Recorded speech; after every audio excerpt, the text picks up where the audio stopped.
Welcome to the Nomi Bachar podcast. Her mission is to help people reach their true potential, transform limitations, and achieve a life of fulfilling success.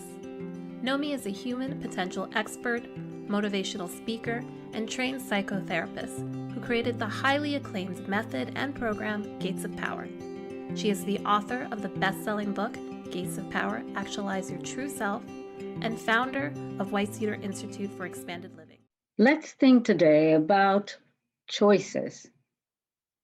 Choices come out of our intentions and desires, and they move us to actions. The difference between an intention and desire and an action is when you make a choice. When you make a choice, you're ready to take action. Now, intentions, desires, choices, and actions create reality for us. They're like the paint brush and the paints of the canvas that we're painting. So our choices are very, very important. And they can be small, medium, or large. Choices are with us all day long. Think about it. You choose actually when to get up in the morning.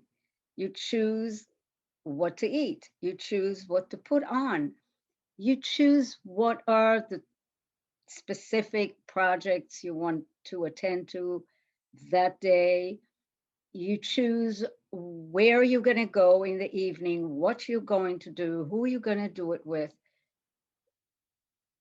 And again, you choose your food. You choose whether to drink water or not. You choose what to do in the evening, what to watch, what to read, and so on. So choices are with us all the time. Let's think for a minute. What is making us human beings be different from plants and all other creatures? What is it? Well, it's our free will and our ability to choose, and our privilege to create our own reality. Animals, creatures, other elements in nature are operating by instincts. Nature has given them all the right instincts to survive, and they're doing the right thing. We can choose constantly.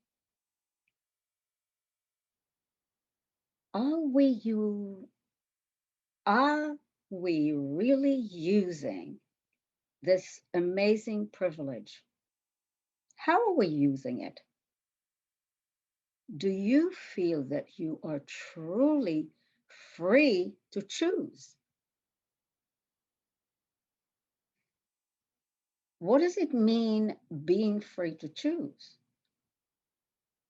It means that you are not driven by fears, insecurities, defensive habits, emotional dependency, lack of self respect, lack of self knowledge. All of these things can drive you to make certain choices, but you're not making them out of your free will.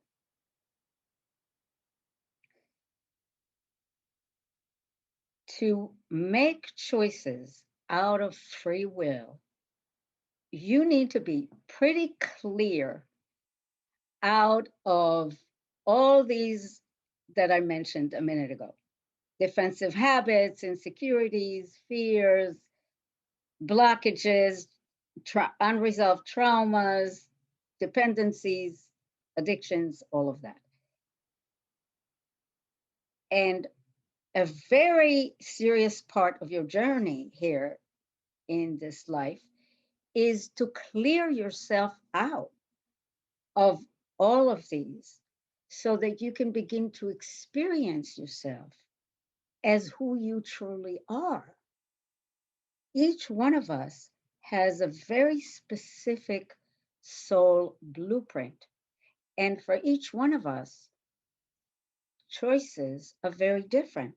What is right for you might not be right for me. In in everything, in what we eat, in how we live, in who we are surrounding ourselves with, how we work. So it's a very unique experience for each one of us. What are the choices that are right for us? And we have to discover that by first clearing out a lot of things that are not us. Our fears are not our blueprint. Our insecurities, our defensive habits, our addictions, all of that, none of that is us. I think about it as the mud that we have accumulated along the way of lifetimes. So, as I said, first and foremost, we need to face up to what is me and what is not me. And we need to be willing and able to do the work because clearing out is work. It's a gift, it's a privilege, and it's work. And sometimes it's painful facing up to these things, feeling them, allowing them to move, to release. Many times it's not an easy thing, but if you're committed to finding out who you really are and what your true choices are, then you need to do this cleaning, clearing work. And once you get closer to the essence of you, now the work of cultivating your potential starts.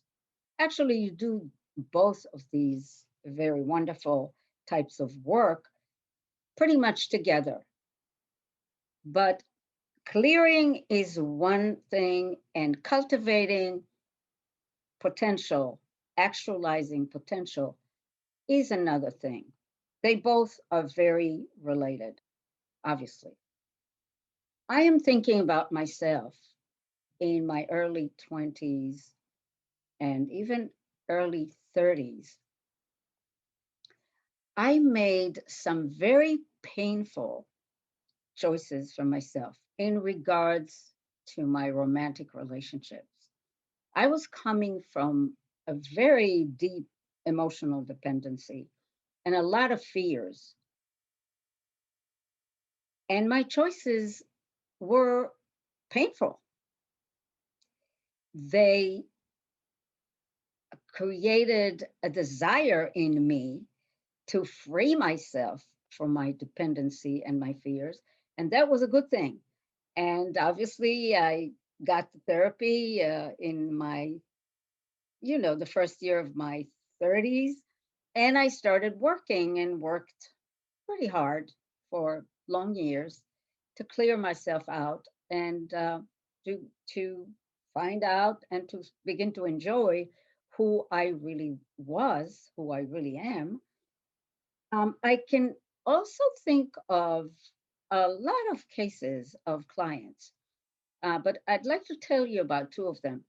One of my clients came came to me, a young man. He was maybe 37, and he was complaining on being absolutely miserable at work. And I found out he was a very successful lawyer, earning 500,000. That was like 15 years ago. And I asked him, what is it that you want to do? You don't want to be a lawyer, but what is it that you want to do? And he said, I want to be a teacher. So I asked, how did you find yourself being a lawyer? And he said his father was a very prominent lawyer. and he wanted him to be a lawyer. And his father found him the first job. And so it went. So I said, okay, and what is preventing you from making the shift? He didn't say it's the money, because being a teacher is a lot less money. He said, my father would stop talking to me. He would just disown me.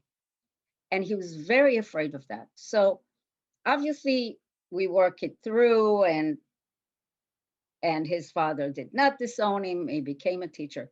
But what I want to point out to you is that he made his choice of what to study and what to become according to his father. He wanted to please his father. So that was a choice that was not aligned with who he really was. He loved kids and he loved teaching. I can think about another client, a woman who was married for about 25 years to a husband that was very disconnected, um, even abusive. She felt she was not in the right place, not with the right person, but she was very afraid of letting go of the marriage, even though the kids were out of the house by then. And they even encouraged her, but she was so afraid of being alone, and she had a good job, that she hung on. And the choice was not right for her, and she kept going until we were able to give her the enough sense of self and inner support to move on. And she did. So take a minute now and look into your life. Look at some of the choices that you made that were possibly not coming from your very true center, true being. We all make those choices. We all have to grow through them and beyond them. There's nothing to judge about that. That's part of life and living. But take a look, and maybe you are in one of those choices that don't feel really comfortable right now. So you want to take a look, and you want to be able to face, what is it that doesn't feel right here? And what is it that my heart really tells me that I want? If you can find that place inside of you.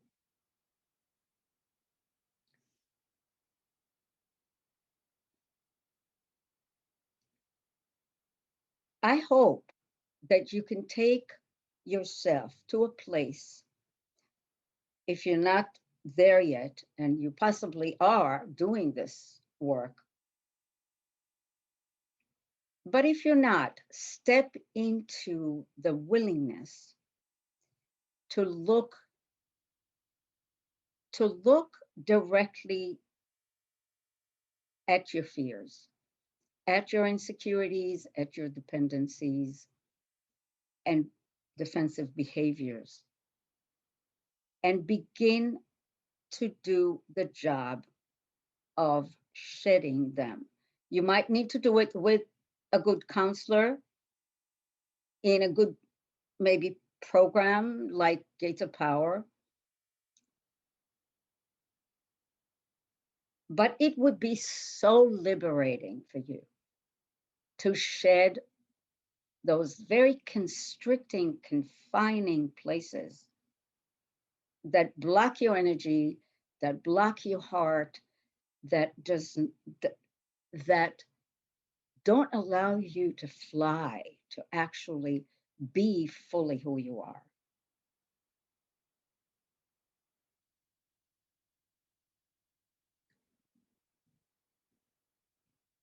Let's meet again. I'm here always to support you in being the best of you.